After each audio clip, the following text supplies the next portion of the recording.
Hello students, welcome to Shri Vidyaradhana academy's online platform.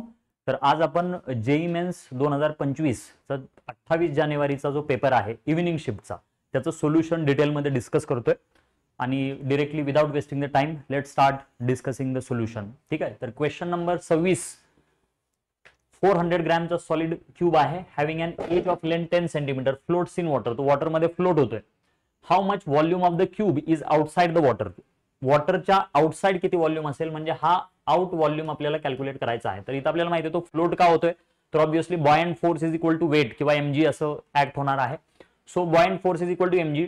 Buoyant force लिहिताना आपण लिहित असतो density of liquid volume submerge into g आणि मासला लिहिणार आपण density of body, density of object असं म्हणू आपण, into volume, total volume into g. तर हे g कॅन्सल होईल आणि इथं सरळ सरळ आपल्याला v इन ची व्हॅल्यू मिळणार आहे density of object divided by density of water into v किंवा टोटल व्हॉल्यूम असं आपण कन्सिडर करू. तर डेन्सिटी ऑफ ऑब्जेक्ट जी आहे ती 400 ग्रॅम सॉलिड क्यूब असं म्हणलेलं आहे. त्यामुळे density is equal to directly आपण लिहू शकतो mass upon total volume, right. Mass of object upon त्याचा टोटल व्हॉल्यूम आणि v divided by density of water. ठीक आहे, तर हे कॅल्क्युलेशन केल्यानंतर तुम्हाला इनसाइड व्हॉल्यूम जो मिळणार आहे तो mass of object 400 gram, 400 into 10 to the power -3. Volume cancel होईल आणि डेन्सिटी ऑफ वॉटर जे आहे ते आहे 1000 kg पर मीटर क्यूब किंवा 1 ग्रॅम पर सेंटीमीटर क्यूब असं लिहू शकतो आपण. 1000 डायरेक्टली SI युनिट्स मध्ये आपण लिहिलं तरी चालेल, 1000 kg पर मीटर क्यूब. तर हे जे आपलं कॅल्क्युलेशन येणार आहे it is 2/5 into 10 to the power -3 किंवा याला लिहू शकतो आपण 0.4 इंटू 10 टू द पॉवर -3 और let suppose it is 4 into 10 to the power -4. Okay, -4 आणि आपल्याला कॅल्क्युलेट करायचं आहे it is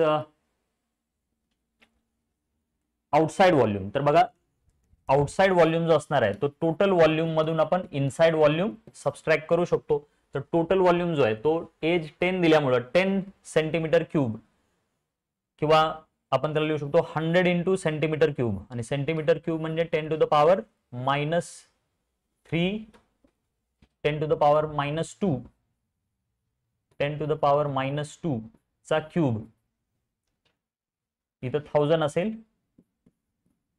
minus outside volume जो आहे तो आहे आपला 4 इंटू 10 टू द पॉवर -4 किंवा 0.4 लिहिलं तरी चालेल. तर हे जे आपलं कॅल्क्युलेशन होत आहे ते बघा 1000 into 10 to the power -6 -4 into 10 to the power -4 म्हणजेच याचा आन्सर आपण लिहू शकतो इट विल बी 10 -4 और you can say it's a 6 into 10 to the power -4 आणि सेंटीमीटर हे झालं मीटर क्यूब मध्ये आणि सेंटीमीटर क्यूब मध्ये लिहित असताना डिरेक्टली आपण याला 600 जर केलं तर 10 to the power -6 metre cube म्हणजेच 600 सेंटीमीटर क्यूब असं आपलं आन्सर असणार आहे. ठीक आहे, नेक्स्ट क्वेश्चन चला बघूया. नेक्स्ट क्वेश्चन आहे डायमेन्शन वरती बेस्ड क्वेश्चन आहे, सिंपल क्वेश्चन आहे, सॉल्व्ह करू शकतो आपण. बघा अँग्युलर इम्पल्स. तर अँग्युलर इम्पल्सचा फॉर्म्युला आपल्याला माहिती आहे. लिनियर इम्पल्सचा फॉर्म्युला असतो फोर्स इंटू टाइम, तसा अँग्युलर इम्पल्स असतो टॉर्क इंटू टाइम. तर टॉर्क इंटू टाइम लिहिल्यानंतर याचं जे डायमेन्शन येणार आहे ते काय येणार बघा, m1 L1 किंवा L2 असेल इंटू T1 असं डायमेन्शन येईल अँग्युलर इम्पल्स. त्यानंतर लॅटंट हीट आपल्याला माहिती आहे, latent heat Q is equal to m into L, right. म्हणजे लॅटंट हीट असणार आहे Q अपॉन m किंवा एनर्जी अपॉन मास. तर त्याचं जे डायमेन्शन असणार आहे ते असणार आहे m0 L2 आणि T-2. ठीक आहे, फॉर्म्युल्यावरून डायमेन्शन लिहू शकतो आपण. इलेक्ट्रिकल रेझिस्टिव्हिटीचं dimension R is equal to rho L upon A असा फॉर्म्युला आहे. तर rho is equal to RA upon L किंवा ओहम मीटर असं त्याचं युनिट असतं. त्याच्यावरून आपण त्याची रेझिस्टिव्हिटी लिहू शकतो. It is m1 L3 T-3 आणि A-2. आणि तसंच इलेक्ट्रोमोटिव्ह फोर्स म्हणजे व्होल्टेज याचं जे डायमेन्शन लिहितो आपण ते m1 L2 T-3 आणि A-1 असं लिहू शकतो. आणि मग याच्यामध्ये काय मॅच होतंय, कोणता ऑप्शन मॅच होतोय ते बघू आपण. अँग्युलर इम्पल्स 1, 2 आणि 1, 1, 2 आणि 1 तर हा ऑप्शन जो आपला मॅच होतोय M1 L2 आणि T1.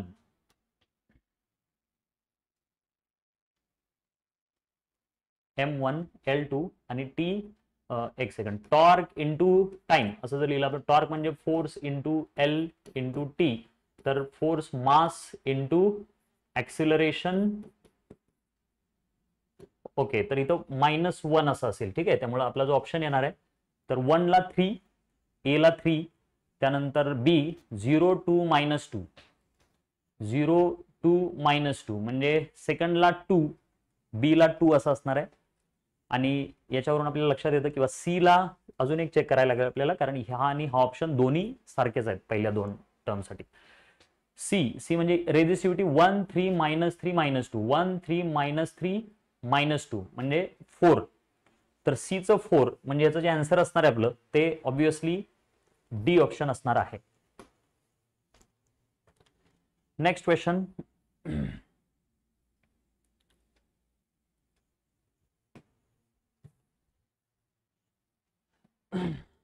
सो नेक्स्ट क्वेश्चन आहे, दोन स्टेटमेंट दिलेले आहेत आपल्याला. Knowing initial position x0 and initial momentum p0 is enough to determine the position and momentum at any time t for simple harmonic motion with a given angular frequency omega. Amplitude and phase can be expressed in terms of x0 and p0. तर याच्यामध्ये बघा, तर आपलं जे equation असतं x is equal to a sine omega t plus phi, असं आपण generally equation लिहित असतो.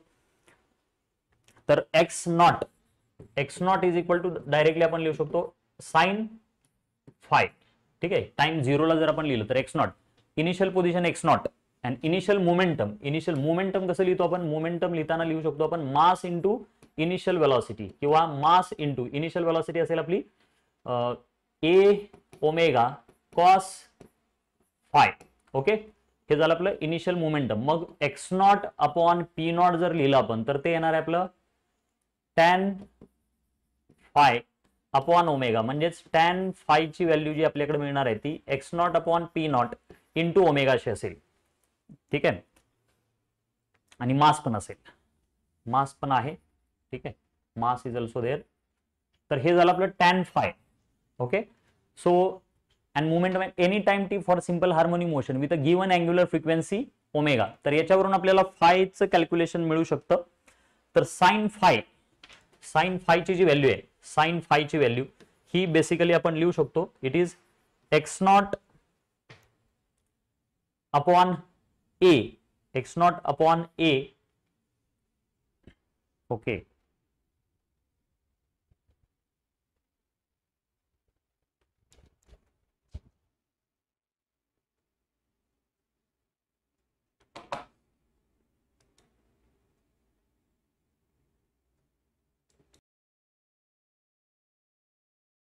ओके, तर याच्यामध्ये साइन फायची व्हॅल्यू, टॅन फाय जर आपल्याकडे असेल तर साइन फायची व्हॅल्यू आपण लिहू शकतो. Sine phi can be written as sine phi upon cos phi. साइन फायची व्हॅल्यू लिहू शकतो आपण x0 omega m divided by p0 आणि अपॉन कॉस फाय. तर कॉस फायची व्हॅल्यू बघा काय येईल, sine phi upon cos phi, किंवा टॅन फायला जर आपण या ट्रायंगल मध्ये जर असं लिहिलं, ट्रायंगल मध्ये टॅन फायची व्हॅल्यू आपण काय लिहितोय x0 omega m upon p0 असं जर असेल तर कॉस फायची व्हॅल्यू येणार आहे, p0 अपॉन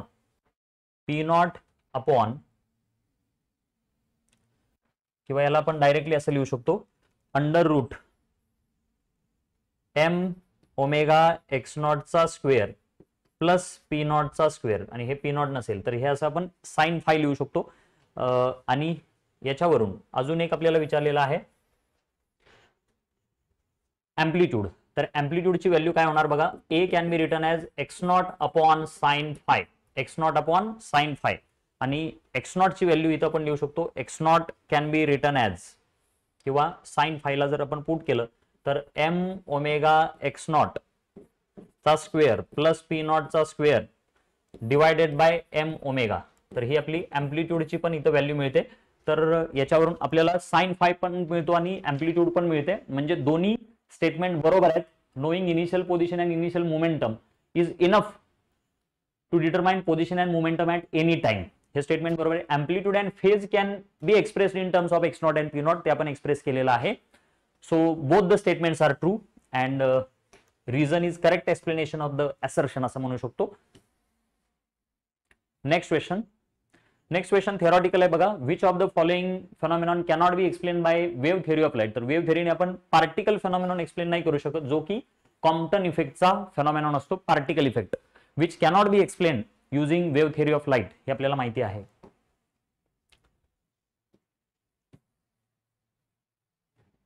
तर हा थेरॉटिकल क्वेश्चन, याचा आन्सर कॉम्प्टन इफेक्ट 1 असा असेल. नेक्स्ट आहे ratio of vapour densities. Ratio of vapour density of two gases at the same temperature is 4/25. तर वेपर डेन्सिटीचा रेशो आपण 4/25 जर घेतला तर रेशो ऑफ RMS, तर आपल्याला माहिती आहे RMS स्पीड जे असतं ते इनव्हर्सली प्रपोर्शनल टू मास असं आपण जर घेतलं तर मासला आपण डेन्सिटी लिहितो, म्हणजे RMS स्पीडचा जो रेशो असणार आहे तो आपण लिहू शकतो अंडर रूट ρ2/ρ1, म्हणजेच याचं उलटं होईल रूट मध्ये. So answer is 5/2, which is first option. Next question कडे जाऊ आपण. Body of mass 4 kg is placed on a plane at a point P having coordinates 3, 4 meter. Under the action of force, it moved to a new point Q having coordinates in 4 seconds.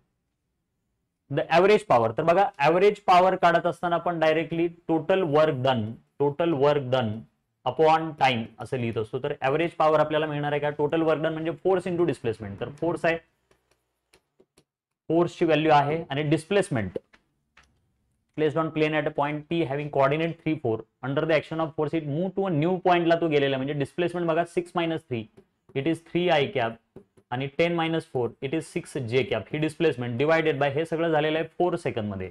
तर हे calculation 6 + 18/4 म्हणजे हे 22/4. So it will B 6. Just a second, it is 24/4, so it will B 6.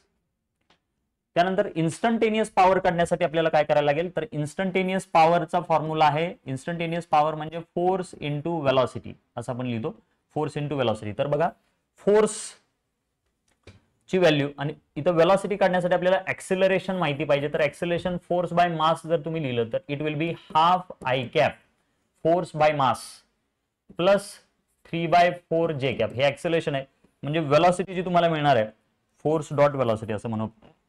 Velocity जी मिळणार आहे तुम्हाला ती u0 असणार आहे, किंवा initial velocity 0 on a plane at a point P having coordinate 3, 4 असं लिहिलेलं आहे. त्यामुळे इनिशियल वेलॉसिटी 0 जर आपण घेतली तर u + a × t. तर ऍक्सेलरेशन आलेलं आपलं half I cap plus 3/4j cap into time. Time आहे 4. तर हे कॅल्क्युलेशन केल्यानंतर 2i cap plus 3j cap असं आपलं वेलॉसिटी मिळते आपल्याला. आणि मग याला आपण डॉट प्रोडक्ट केल्यानंतर वेलॉसिटी आणि फोर्सचा जर डॉट प्रोडक्ट केला, आपण फोर्सची व्हॅल्यू आपल्याकडे आहे, तर याचा आणि याचा डॉट प्रोडक्ट जर केला आपण तर काय मिळतं बघा. तर 2 × 2 4i cap plus 3 × 3 9j cap असं असेल. आणि हे आपलं इन्स्टंटेनियस पॉवर असणार आहे. तर इन्स्टंटेनियस पॉवर हे सॉल्व्ह केल्यानंतर 16 + 81 असं आपण म्हणू, म्हणजेच याची जी व्हॅल्यू येणार आहे इट विल बी 97. ठीक आहे, it is 97. Just a second, it is a dot product, right. We are not calculating resultant. So dot product directly आपण याचा सांगू शकतो बघा. 2 × 2 = 4 आणि 3 × 3 = 9. 4 + 9, so it is 13. So ratio जो येणार आहे तो ॲव्हरेज पॉवर आपली 6 आहे आणि इन्स्टंटेनियस पॉवर 13 आलेली आहे. तो 6/13 will be the answer. Next question number 32. Uniform magnetic field 0.4 Tesla acts perpendicular to circular copper disc 20 centimeter in radius. The disc is having uniform angular velocity 10 pi. तर इथं आपल्याला radius माहिती आहे, omega माहिती आहे, मॅग्नेटिक फील्ड माहिती आहे, about an axis through it centre and perpendicular to disc. What is the potential difference develop, तर इथं आपण मोशनल ईएमएफचा फॉर्म्युला अप्लाय करू शकतो. तर मोशनल ईएमएफ आपल्याला मिळतो half B omega radius square. This is what motional EMF, किंवा त्याला आपण काय म्हणतोय मोशनल ईएमएफ किंवा व्होल्टेज असं म्हणतो, पोटेन्शियल डिफरन्स असं आपण म्हणतो. ठीक आहे. सो द मोशनल ईएमएफचा formula half B omega into radius square. याच्यामध्ये व्हॅल्यू जर आपण ठेवल्या तर half magnetic field 0.4, omega is 10 pi and radius is given as 20 centimeter.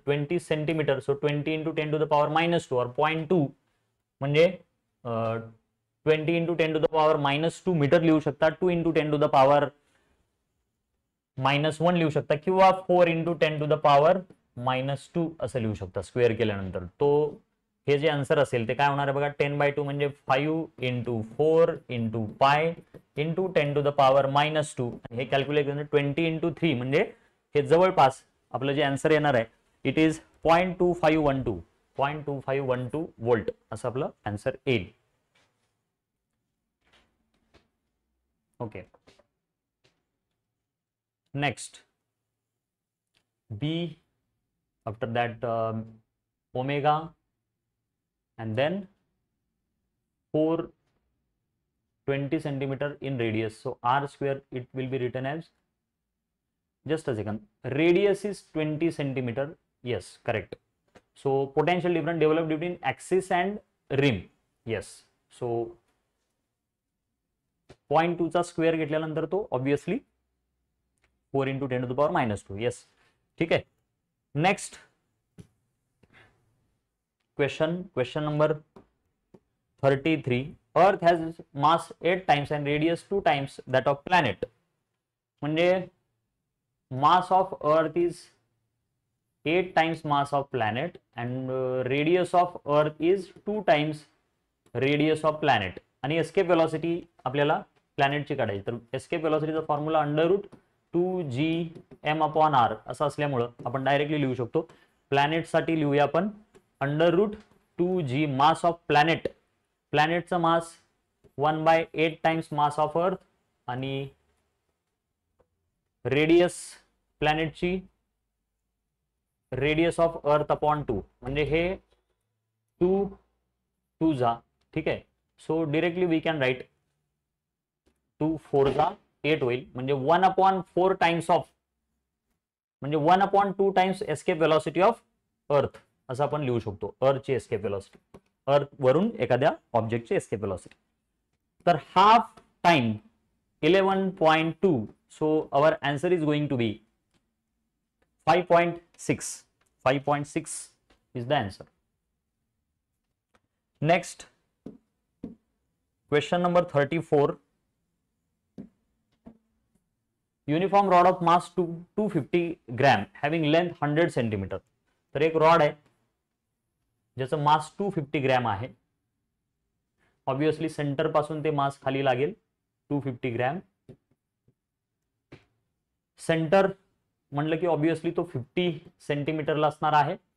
100 centimetre लेंथचा रॉड आहे. Balanced on sharp edge at 40 centimetre mark. इथं एक शार्प एज आहे 40 सेंटीमीटर मार्कला. Mass of 400 gram is suspended at 10 centimetre mark. इथं 10 सेंटीमीटरला एक मास लटकवलेला आहे ते आहे 400 gram. To maintain the balance of the rod the mass to be suspended at 90 centimetre. तर 90 सेंटीमीटरला किती मास लटकवायला लागेल. तर बघा इकडे जे वेट घेणार आहे आपण ते mg घेणार. 400 ग्रॅम आहे ते म्हणजे 0.4 असं लिहू शकतो आपण. तर 0.4g इकडं खाली लागेल आणि इकडं 0.25 इंटू जी असं आपण म्हणू. ठीक आहे. हे ग्रॅम असलेलं केजी मध्ये लिहिलंय मी आणि त्याला जी नी मल्टिप्लाय केलंय बिकॉज इट इज वेट. आणि मग टॉर्क जर आपण बॅलन्स केला अबाउट द सेंटर तर बघा याचा जो टॉर्क असणार आहे हे 10 आहे म्हणजे इथून जे डिस्टन्स येईल 50 मधून 10 गेल्यानंतर हे 40 असेल.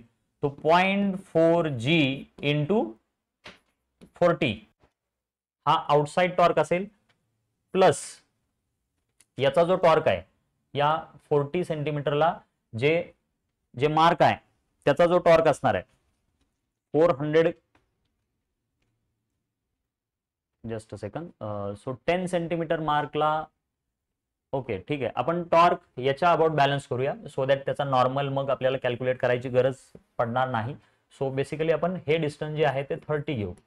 तर इथं बघा 400 किंवा हे 0.4 इंटू जी म्हणजे हे 40 होणार आहे. ठीक आहे, तर 40 इंटू 30 सेंटीमीटर, 40 इंटू 30 सेंटीमीटर, किंवा आन्सर जे आपल्याला दिलेले ते ग्रॅम मध्ये दिलेले आहे त्यामुळे जास्त काही विचार करायची गरज नाहीये.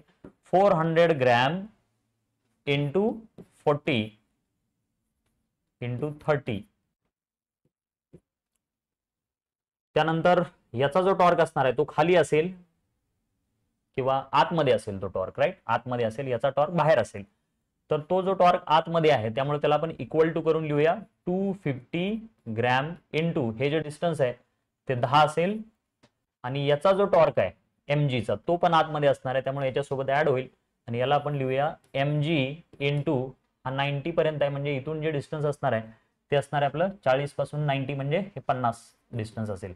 आणि मग इथं g वगैरे सगळं कॅन्सल होईल आणि आपलं आन्सर येतं बघा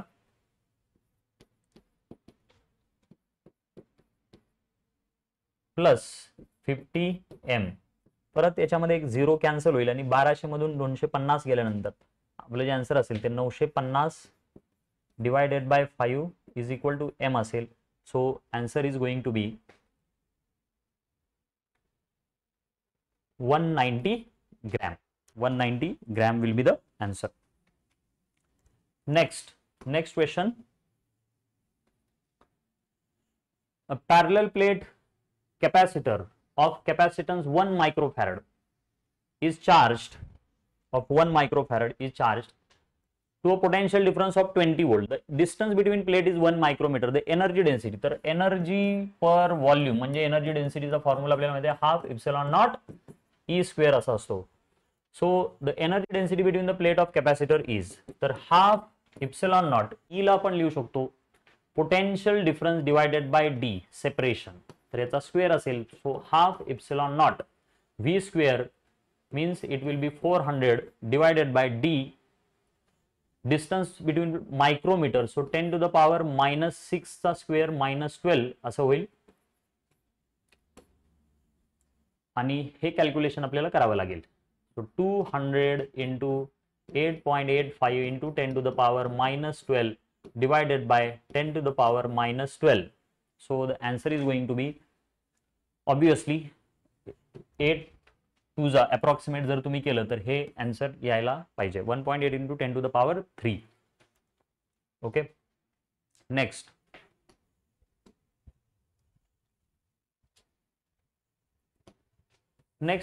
क्वेश्चन मध्ये फ्रिक्वेंटली विचारला जाणारा क्वेश्चन आहे, रेग्युलरली आपण क्लासमध्ये करतो. Infinite wire has a circular bend of radius a and carrying a current I as shown. The magnitude of magnetic field at origin O. इथं मॅग्नेटिक फील्ड काढायचे, तर याला आपण फर्स्ट पार्ट, याला सेकंड पार्ट आणि याला थर्ड पार्ट असं जर म्हणलो तर बघा स्ट्रेट वायर मुळे मॅग्नेटिक फील्डचा फॉर्म्युला जो असतो तो mu naught I upon 4πr bracket मध्ये sin θ1 प्लस sin θ2 असा असतो. ठीक आहे, तर आपल्याला इथं B1 जो मिळणार आहे B1 याच्यामुळे असणार आहे इथं मॅग्नेटिक फील्ड. एका साईडला ही वायर इन्फायनाइट आहे आणि दुसऱ्या साईडला 0 आहे त्यामुळं साइन 91 येईल आणि साइन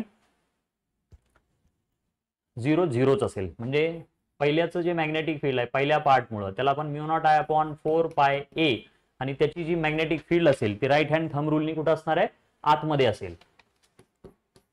त्यानंतर B2 म्हणजे 3/4 सर्कल मुळे असणारे जे मॅग्नेटिक फील्ड असणार आहे त्याला आपण लिहूया mu naught I upon 4πa आणि थीटा हा रेडियन मध्ये आपण जर 3/4 सर्कलचा जर घेतला तर तो 270 डिग्री म्हणजेच त्याला आपण लिहू शकतो 3π/2. ठीक आहे, 3π/2 येस. सो 3π/2 असं लिहू शकतो. तर हे पाय कॅन्सल होईल आणि mu naught I upon 8a असा आन्सर असेल आणि त्याचं जे मॅग्नेटिक फील्ड आहे ते सुद्धा आतमध्येच असेल सेंटर पॉइंटला. आणि B3 जो असणार आहे B3 म्हणजे या वायर मुळे असणार मॅग्नेटिक फील्ड. ही वायर आता डायरेक्टली सेंटर वरती असल्यामुळे त्याचं मॅग्नेटिक फील्ड हे 0 येणार आहे, त्यामुळं आन्सर जे असणार आहे आपलं ते या दोघांची ऍडिशन असेल. आणि मग याच्यामधून कॉमन काय येतं बघा, mu not I upon 4a जर आपण कॉमन घेतलं, म्यू नॉट आय अपॉन 4 किंवा पाय ए पण कॉमन घेऊ आपण, तर ब्रॅकेटमध्ये बघा म्यू नॉट आय अपॉन 4 पाय ए जर कॉमन घेतला आपण, तर इथं पाय नाहीये म्हटल्यानंतर इथं आपल्याला पायनी मल्टिप्लाय आणि पायनी डिवाइड करायला लागेल. मग इथं 1 असेल प्लस इथं 3 आहे ऑलरेडी, पायनी आपण मल्टिप्लाय केलेला आहे, डिवायडेड बाय 4a कॉमन घेतले म्हणजे इथं 2 असेल. So answer is 1 + 3 pi by 2 which is option second. Next,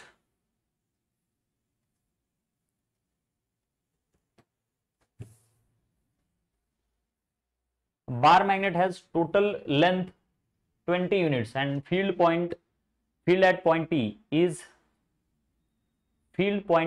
at distance 10 units from center of the magnet, magnetच्या सेंटर पासून. Relative uncertainty of length measurement is 1%, then uncertainty of the magnetic field at point P. तर आपल्याला माहिती आहे magnetic field जे असतं बार magnet मुळे या पॉइंटला, ते आपण डायरेक्टली काय लिहित असतो, म्यू नॉट m अपॉन 4 पाय r mu naught m upon 4 पाय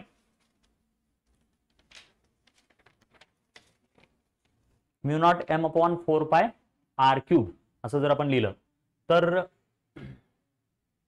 uncertainty of the magnetic field at point P याच्यामधली अनसर्टनिटी आपल्याला काढायची आहे. ओके, सो याच्यामध्ये आपण काय करू शकतो बघा, तर मॅग्नेटिक फील्ड जे आहे ते आपलं inversely proportional to r cube असल्यामुळं मॅग्नेटिक फील्ड मध्ये जो एरर येणार आहे किंवा डेल्टा बी अपॉन बी याला लिहू शकतो आपण 3 times delta R upon R असं लिहू शकतो.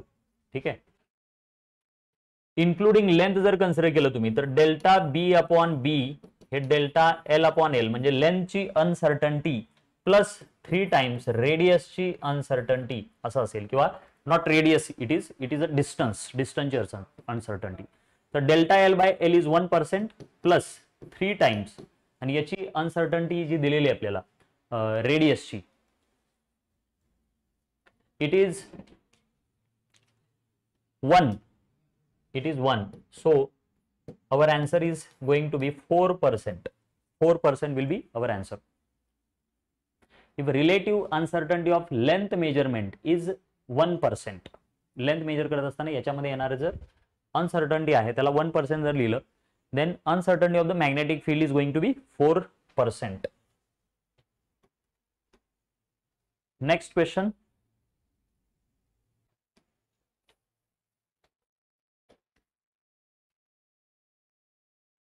Frequency of revolution of electron in Bohr's orbit vary with n, the principal quantum number as.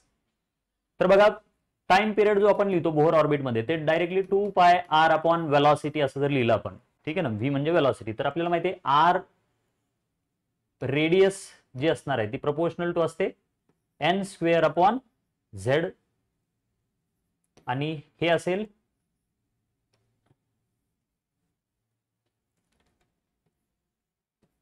z square upon n, z upon n. Okay, ठीक, n square upon z आणि हे असेल z upon n, not z square, right, z upon n. So you can say हे z upon n. Sir time period जो झाला तो directly proportional to n square झाला, n cube झाला, sorry, right, n cube. त्यामुळे frequency जी असणार ती याच्या इनव्हर्सली म्हणजे inversely proportional to n cube असं असेल. Next,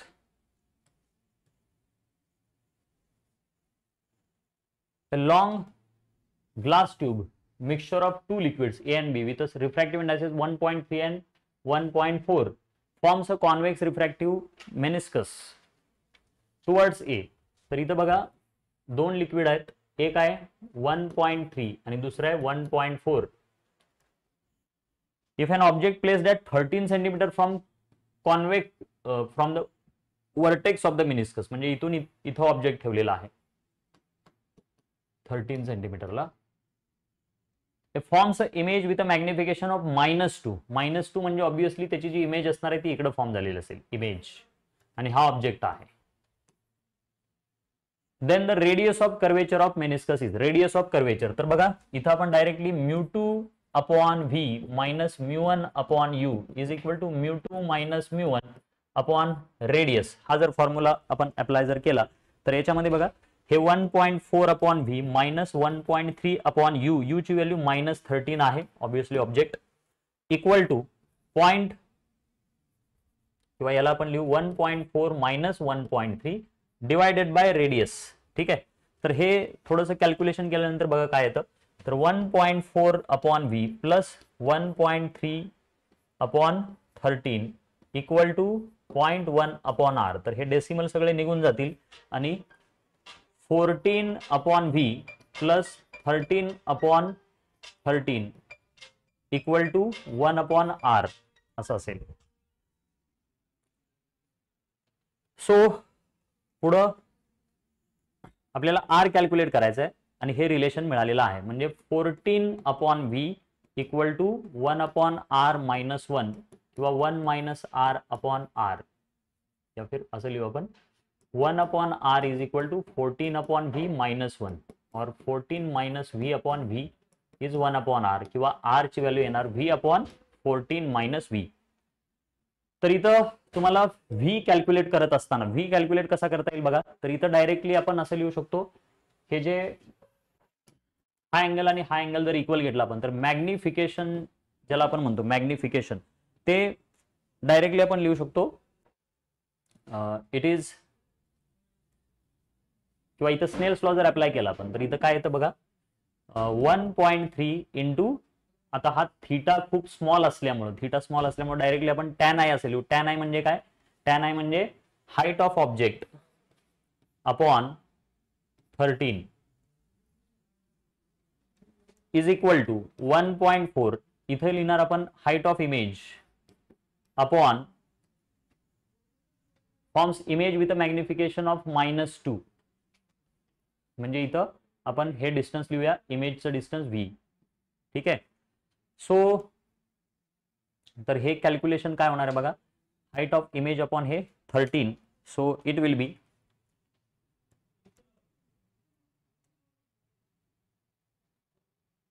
height of image upon height of object, हे जे कॅल्क्युलेशन आहे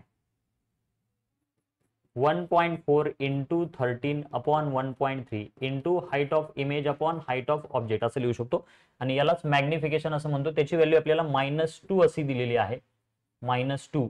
त्यामुळे हे जे आन्सर असणार आहे इट विल बी 1.4 इंटू हे -2 आणि हे पण मायनस असेल, त्यामुळे 2 जर आपण घेतलं तर व्ही ची व्हॅल्यू 2.8 अशी येईल, व्ही ची व्हॅल्यू 2.8 अशी येईल. सो याच्यावरून मग रेडियस ऑफ कर्वेचर काय येतं बघा, तर R is equal to 2.8 upon 14 minus 2.8 म्हणजे 11.2. Yes, so this will be our answer, किंवा याला पुढं आपण सॉल्व करू शकतो 28 अपॉन 112.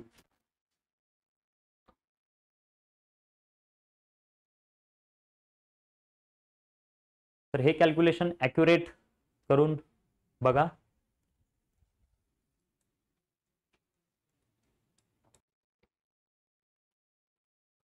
ओके,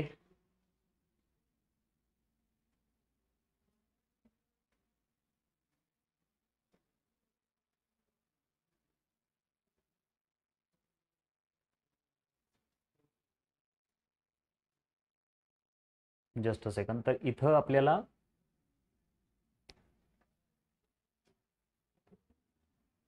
बघा 14 upon V plus 1 equal to 1 upon R, पुढं याच्यामध्ये स्नेल्स लॉ लिहित असताना आपण असं लिहू शकतो 1.3 इंटू साइन आय किंवा टॅन आय. टॅन आय म्हणजे हाईट ऑफ ऑब्जेक्ट अपॉन 13 असं असेल, is equal to 1.4 into tan R म्हणजे हाईट ऑफ इमेज अपॉन हे जे डिस्टन्स आहे त्याला आपण व्ही असं म्हणू. ठीक आहे, तर हे इथं तुमचं व्हीचं कॅल्क्युलेशन मिळेल आणि व्हीच्या कॅल्क्युलेशन वरून तुमचं जे रेडियसचं आन्सर मिळतं ते 2/3 सेंटीमीटर असं मिळतं. इथून व्हीची व्हॅल्यू कॅल्क्युलेट करा, you will get radius.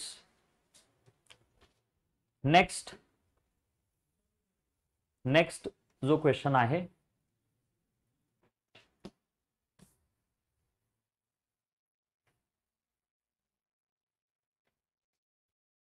Next question मध्ये बघा, एक सर्किट डायग्राम दिली आपल्याला. In the circuit shown here, assuming threshold voltage of diode is negligibly small, then voltage VAB is correctly represented by. तर बघा पहिल्यांदा इथं हे जर व्होल्टेज तुम्ही सप्लाय केलं तर हे अल्टरनेटिंग व्होल्टेज असल्यामुळे forward bias will act as a close circuit, म्हणजे हे पूर्ण व्होल्टेज इथं जाईल. ठीक आहे पहिल्यांदा. सो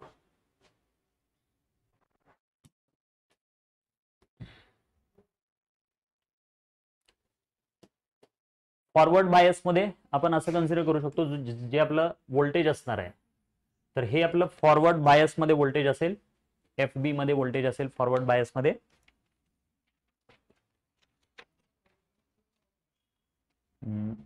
जस्ट अ सेकंड, हे रिव्हर्स बायस मध्ये असेल, it will act as a reverse bias.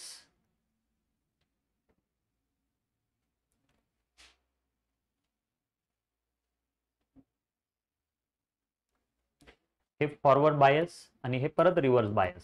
तर याच्यामध्ये आपण जो ऑप्शन मॅच करतोय तो ऑब्विसली हा ऑप्शन मॅच होईल. एबीच्या अक्रॉसचं जे व्होल्टेज आहे सुरुवातीला रिव्हर्स बायसमध्ये जे व्होल्टेज असणार आहे बघा, रिव्हर्स बायसमध्ये जे व्होल्टेज असणार आहे याच्यामध्ये रिव्हर्स बायसमध्ये हा ओपन सर्किट सारखं काम करेल, त्यामुळे इथं आणि इथं पोटेन्शियल डिफरन्स नसेल किंवा सेम पोटेन्शियल असेल, right. So there is no potential difference, त्यामुळं इथून इथपर्यंत पोटेन्शियल डिफरन्स झिरो. ठीक आहे.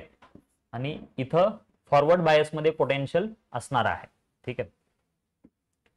Next, kinetic energy of translation of the molecule in 50 gram of CO2 gas at 17 degree Celsius is. तर translational kinetic energy आपण लिहित असताना KT, translational kinetic energy can be written as it is 3/2 kT into number of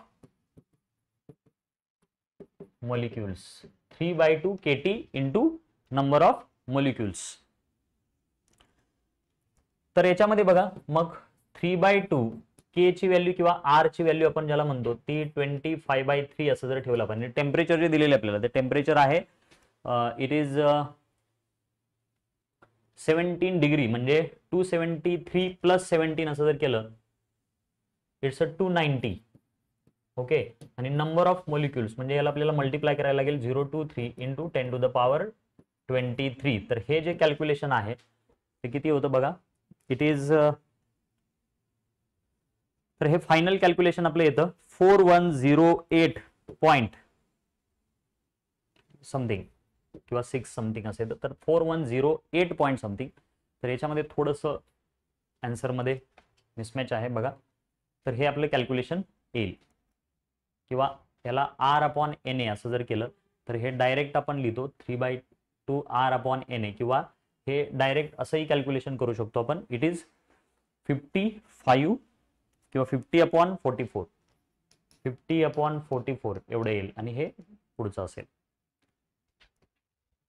next question number 42 बघा. Question number 42 मध्ये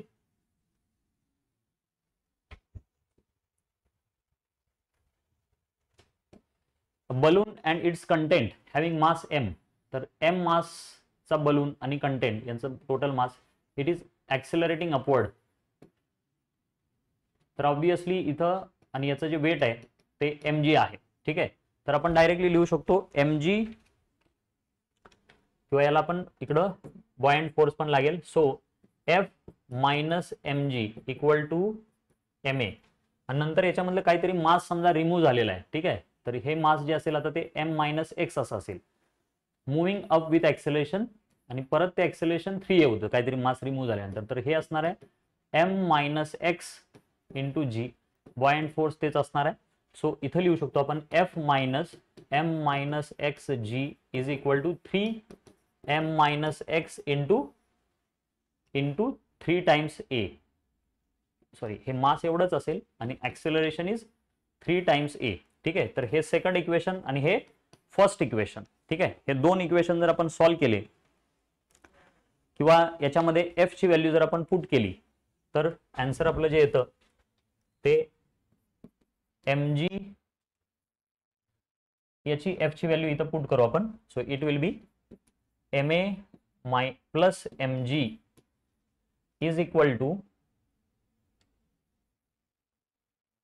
minus mg minus xg is equal to आपण लिहू शकतो 3ma minus 3xa. Okay, so we have to calculate the mass that must be release. तर किती मास म्हणजे आपल्याला ती एक्स ची व्हॅल्यू कॅल्क्युलेट करायची आहे. तर हे मायनस एक्स जी इकडे गेल्यानंतर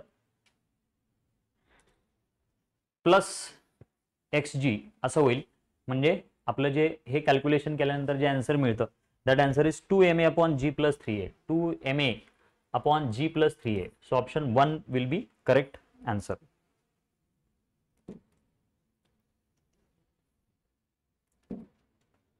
फोर्टी थ्री सिंपल क्वेश्चन आहे.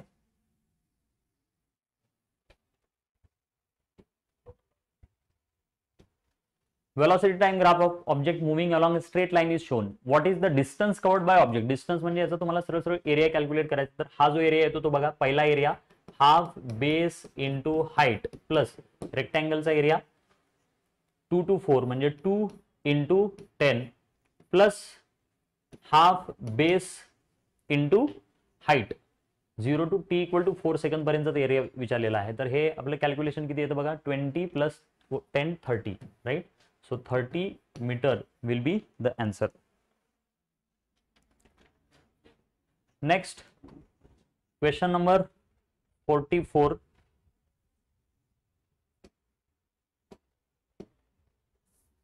Concave mirror produces image of an object such that distance between object and image.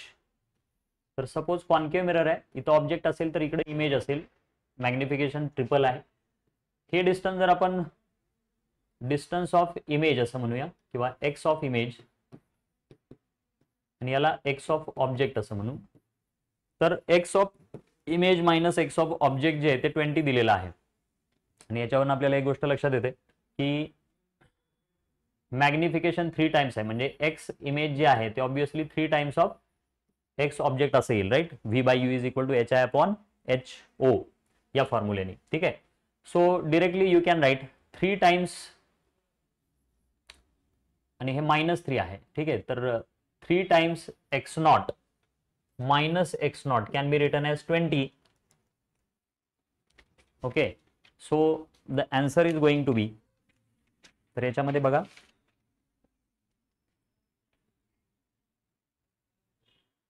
-3 equal to minus V by U. म्हणजे इथं एक्स नॉटची जी व्हॅल्यू मिळेल तुम्हाला ती मिळेल किंवा एक्स ऑब्जेक्ट असं म्हणू आपण त्याला, 2 times X object equal to 20. X object झालेलं आहे आपलं 10. सो 10 आणि हे असेल 30 मायनस 10. आपल्याला calculate magnitude of radius of curvature. तर रेडियस ऑफ कर्वेचर साठी आपण डायरेक्टली फोकल लेंथचा फॉर्म्युला यूज करू शकतो, V you upon V plus you, which can be written as minus V म्हणजे इमेज डिस्टन्स. इमेज डिस्टन्स जे आलेलं आहे ते आपलं काय आलेलं असेल 30 इंटू -10 डिवायडेड बाय -30 मायनस 10. तर हे कॅल्क्युलेशन केल्यानंतर आपलं आन्सर 15 सेंटीमीटर असं येतं. 15 centimetre, you can check.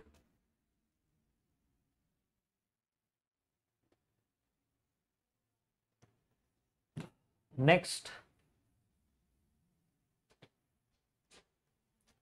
magnetic field is given by this equation. Corresponding electric field. तर इलेक्ट्रिक फील्ड ची अगोदर मॅक्सिमम व्हॅल्यू जर काढली आपण तर ती काय मिळते बघा, b naught into c. Electric फील्डची मॅक्सिमम व्हॅल्यू काय मिळणार, बी नॉट इंटू सी. तर इथं बी नॉट काय येतोय बघा, बी नॉट म्हणजे याची मॅग्निट्यूड घ्यायला लागेल आपल्याला. तर बी नॉटची जी व्हॅल्यू आहे किंवा ई नॉटला ई नॉट ही vector can be written as b vector cross c. ठीक आहे, b vector cross c vector. तर ई नॉटची व्हॅल्यू काय येते? ई नॉटची व्हॅल्यू येईल 30 into c. So e can be written as, आपल्याला ई वेक्टर लिहायचा आहे. E vector can be written as, बाकीचा पार्ट कॉन्स्टंट असेल b naught cross c, b naught cross c. तर इथं बघा बाकीचं सेम राहील, म्हणजे ई ची जी व्हॅल्यू येणार आहे ती बेसिकली येईल half i cap minus √3/2 J cap into 30 C sine of omega T minus Z upon C. तर हे आपलं आन्सर असेल. ठीक आहे, बी क्रॉस सी. ठीक, किंवा असं म्हणू शकतो आपण I cross K will be J, right. तर हे √3/2 आपलं जे मध्ये जाईल आणि हे हाफ आय मध्ये जाईल. ठीक आहे, नेक्स्ट क्वेश्चन आहे क्वेश्चन नंबर 46.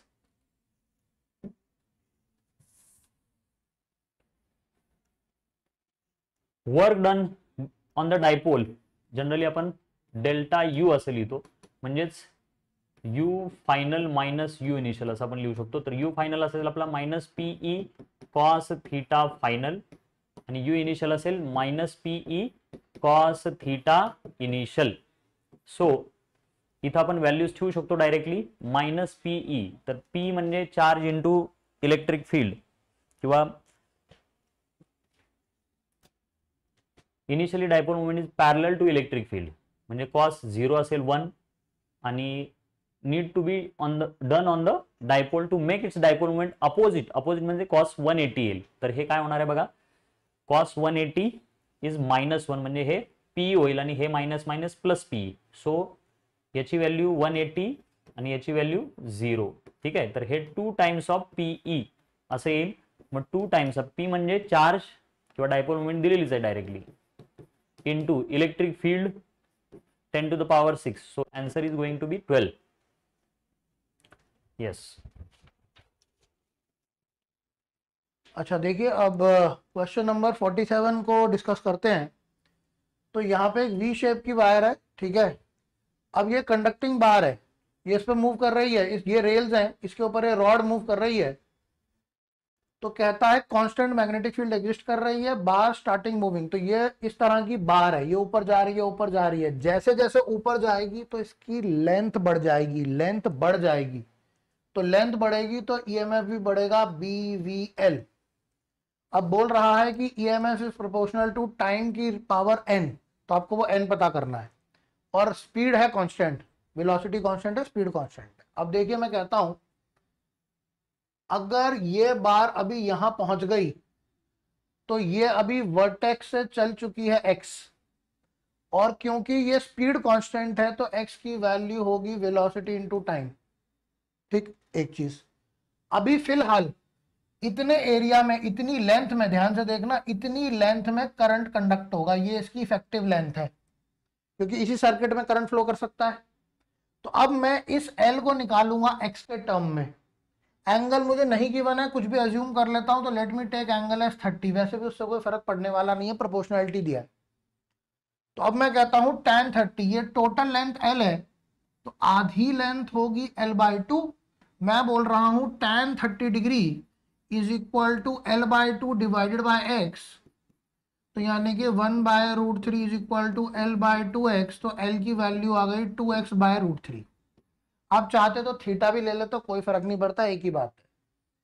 तो ये अब आपके पास लेंथ आ गई इस रॉड की. इतना लेंथ के अंदर ईएमएफ जनरेट होगा और वो ईएमएफ होगा BVL. तो ईएमएफ को लिखेंगे B, velocity into L, length, length की जगह लिखेंगे 2x/√3. अब जो x है, x की जगह डालेंगे वेलोसिटी इंटू टाइम. तो ईएमएफ बनेगा BV into 2/√3 into V into T. तो वेलोसिटी वेलोसिटी मल्टीप्लाई हो जाएगा V square B V square divided by √3 into time.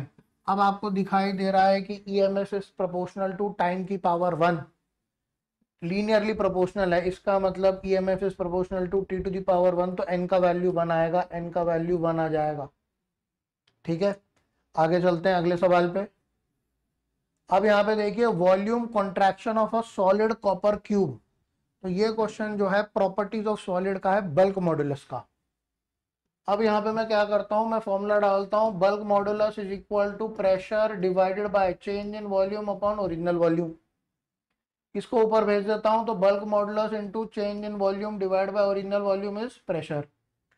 Pressure दिया है 7 इंटू 10 की पावर 6, बल्क मॉडुलस दिया है 1.4 into 10 to the power 11 into change in volume upon original volume, cube है और उसका एज है 10 सेंटीमीटर, तो एज को लिखेंगे 10 सेंटीमीटर मतलब 10 की पावर -1 मीटर, तो ए क्यूब यानी कि वॉल्यूम बन जाएगा 10 की पावर -3। ठीक है, तो वॉल्यूम बन गया 10 की power -3 equal to pressure 7 into 10 to the power 6। ठीक है, अब इसकी पावर को कर देते हैं 10, एक 10 को यहाँ एडजस्ट कर देते हैं, 14 बनेगा, 14 और 7 को गायब कर देते हैं, 2 बनेगा। ठीक है, ये 10 की पावर 10, 10 की पावर 6 को काट देते हैं, 10 की पावर 4 बच जाएगी, ये ऊपर जाएगा, ये ऊपर जाएगा तो बनेगा 10 की पावर 7। तो delta v is equal to 2 नीचे चला जाएगा, 1/2 into 10 to the power -7 metre cube. ये आपके पास कॉन्ट्रैक्शन इन वॉल्यूम आ गया, कॉन्ट्रैक्शन इन वॉल्यूम आ गया। अब दिक्कत ये है कि इन्होंने मिलीमीटर क्यूब में लिया है, मिलीमीटर क्यूब, तो आपको पता होना चाहिए 1 मिलीमीटर क्यूब होता है 10 की पावर -9 मीटर क्यूब। तो इसको अगर कन्वर्ट करना है तो मैं इसको लिखता हूँ 100 into 10 to the power -9, 2 zero add कर दिए, 2 जीरो सब्ट्रैक्ट कर दिए, डिवाइडेड बाय 2 सेम रखा, ऐसे भी तो लिख सकता हूँ। अब ये वाला जो पूरा फैक्टर है ये मिलीमीटर बन गया, 100/2 बन गया 50, और ये पूरा फैक्टर है मिलीमीटर क्यूब। तो आपके पास आंसर बनेगा, इस यहाँ पे जो भरना है, जो फिल इन द ब्लैंक्स है, उसके अंदर वैल्यू बनेगी 50। ठीक है, क्लियर है, आगे चलते हैं अगले पे। अगला सवाल जो है ये तो देखिए बहुत ही आसान क्वेश्चन है, व्हीटस्टोन ब्रिज का क्वेश्चन है। यहाँ पे कह रहा है करंट निकालो, टोटल करंट सर्किट का निकालो जब पोटेंशियल एट ए और बी बराबर हो गए। अगर दोनों का पोटेंशियल बराबर हो गया मतलब ब्रिज बैलेंस हो गई, व्हीटस्टोन ब्रिज है ना, बैलेंस हो गई, बैलेंस हो गई यानी कि 10/R इज इक्वल टू 20/40, तो ये बन जाएगी 1/2, तो R की वैल्यू बन जाएगी 20, तो R का वैल्यू है 20।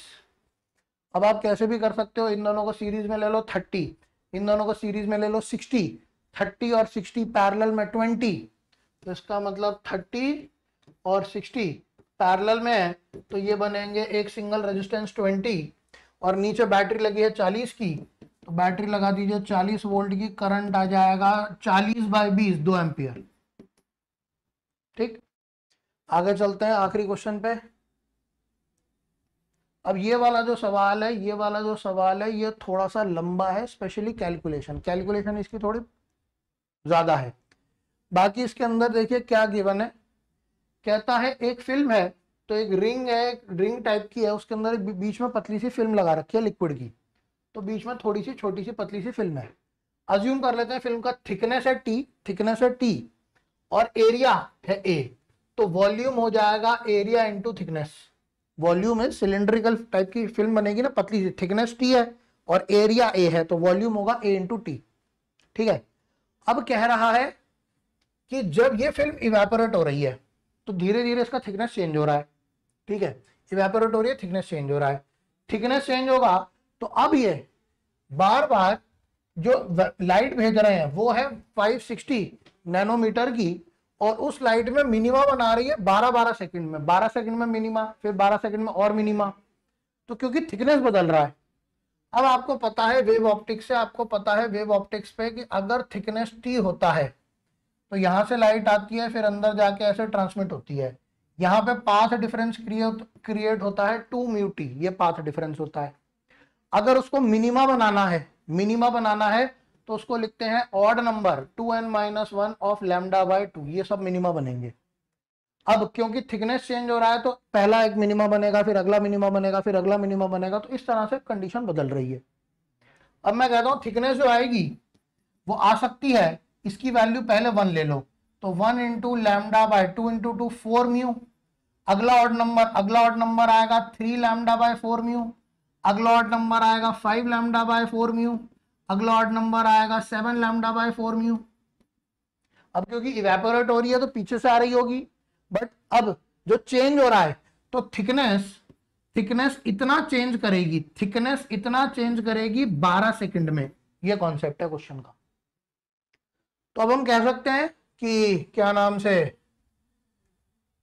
जो है रेट ऑफ इवेपोरेशन चाहिए, यानी कि वॉल्यूम कितना चेंज हो रहा है, तो इसको अगर मैं टाइम से डिवाइड करूं, टाइम से, तो मेरे पास यहाँ पे 12 आ जाएगा, यहाँ पे 12 आ जाएगा। This is the rate of evaporation, तो अब मैं इसको लिख सकता हूँ, जो थिकनेस चेंज होगी वो इन दोनों का डिफरेंस होगा, तो एरिया डिवाइडेड बाय 12 इंटू ये चेंज इन वॉल्यूम है, तो यहाँ पे बनेगा चेंज इन थिकनेस। कितना थिकनेस चेंज होगा, 7 से 5 आओगे तो 2, तो कोई भी 2 सिलेक्ट कर लो, 2 lambda by 4 mu, 2 lambda by 4 mu.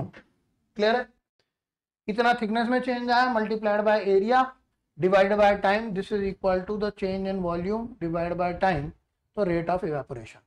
अब इसके अंदर वैल्यू डाल दो, खत्म हो गया क्वेश्चन। कैलकुलेशन है pi r square, area is pi r square, radius है 1.8 सेंटीमीटर, तो 1.8 इंटू 10 टू दी पावर -2 का स्क्वायर इंटू 2 लैम्डा। वेवलेंथ है नैनोमीटर में 560 नैनोमीटर, मतलब 10 की पावर -9 डिवाइडेड बाय 12 एक पहले से मौजूद है, 4 इंटू म्यू की वैल्यू है 1.4।